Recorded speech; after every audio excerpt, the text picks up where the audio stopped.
that where I am, you may be also. Where is the soul of Jimmy? There is a big difference between funeral and funeral. The answer to that question, in some cases, we can't be too sure of. But in the case of Jimmy, it is a tragedy only for us who are left behind, who have to face the hole in the universe.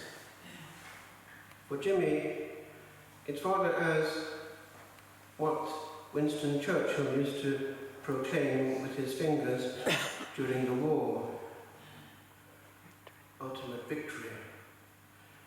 Because he, Jimmy, was very much aware of what the spiritual combat was about. He believed in the powers of evil, and he would talk about them openly. He had a good judgment. He was a good judge of character, and he saw things as they were. With regard to his soul, I can testify that it was a privilege to be close to him for many years, because he was a part of our life at Kilnacrot way back, very faithful to all night vigils that we had, all that was going on there. He was part of the scene. And that closure was a great pain to him, because it was a point of reference for him, not too far from where he lived. And we had one thing in common, actually. It's this. The reason partly why I settled at Kilnacrot was that they had adoration of the Blessed Sacrament day and night. And that was what also drew Jimmy. Not only there, but to all the places around where Jesus was exposed. And that for years. When he was working in the council, he would make a sacrifice each day. He would disappear, make the sacrifice of his midday meal, and go to adore Jesus before the monstrance. Now, when it comes to eternity, these hours spent well clock up. Good use of the 24 hours. It's written, it's recorded on our copybook. He used time well. And he would travel miles and miles to get to places where there was dense prayer going on, the novenas. And he would come miles and miles until his health started to deteriorate towards the end, to Johnstown, further than Navan, where I had the Latin Mass which he loved. Do you think that that is not remembered right now by his King? He honours me, my Father will honour. Jim honoured Jesus, and now we can be sure that that honour is returning to Jim. But there is more. He always had his insurance policy fully paid up. He lived in a state of preparedness. As the Scouts would say, be prepared. Very frequent use of confession. He'd just been to confession for the first Friday. He'd just been to Holy Mass on that vigil of the Sunday, the Saturday evening at Holy Trinity Church. And I, by chance, had just anointed him not long before, because I go to his house.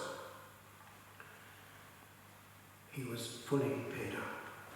Even though there was no way whatsoever on that vigil of Anne's birthday of having the slightest clue that 1 minute would be the boundary between time and eternity.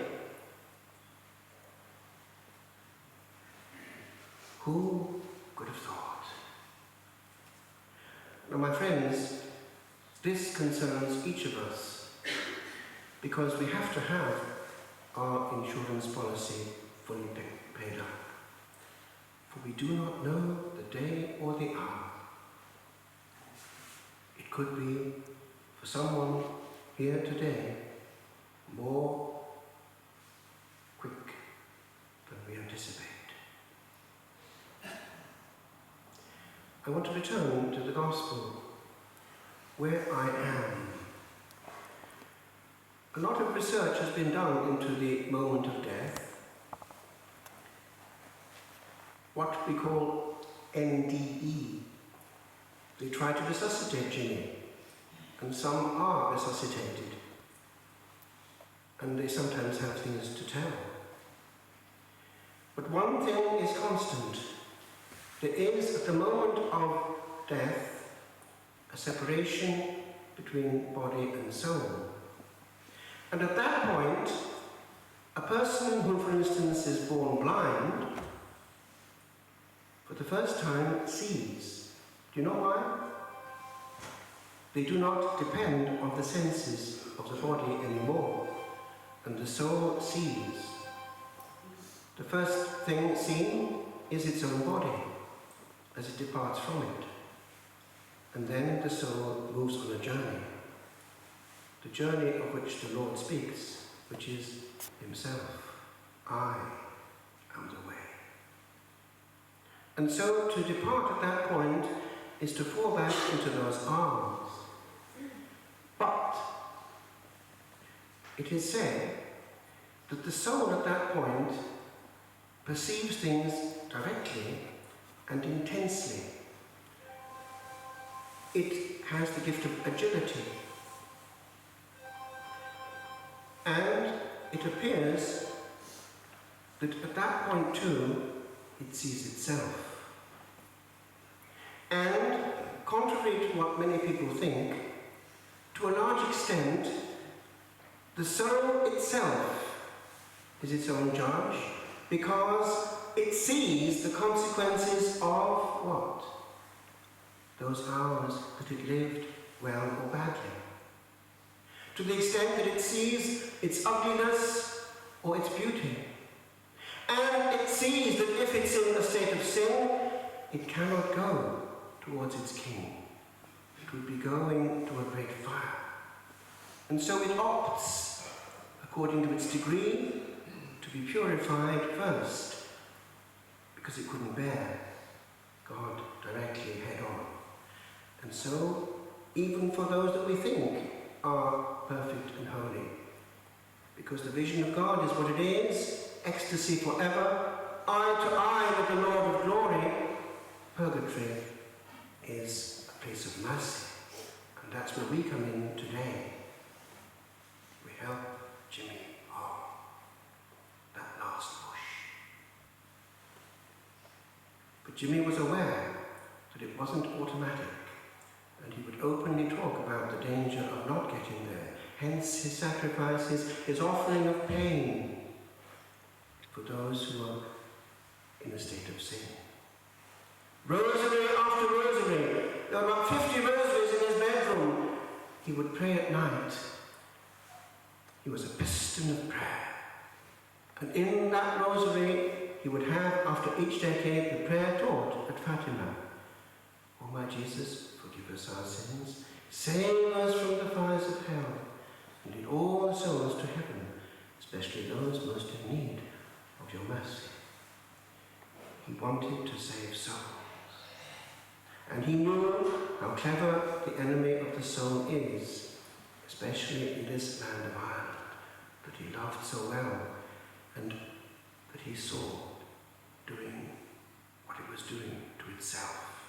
Ireland, that had resisted against the attacks of the penal laws, all that was coming from England, all the suffocation of the faith, now he lamented that it was doing it to itself, turning away from the gift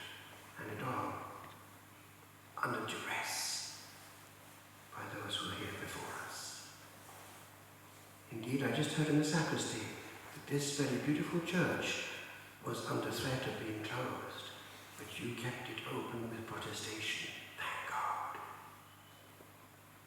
I conclude, my friends, these souls are the beautiful gems of the old Ireland.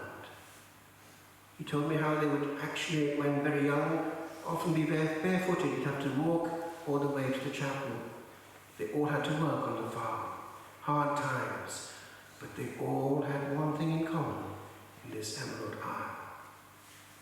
The Holy Mass and also the family rosary.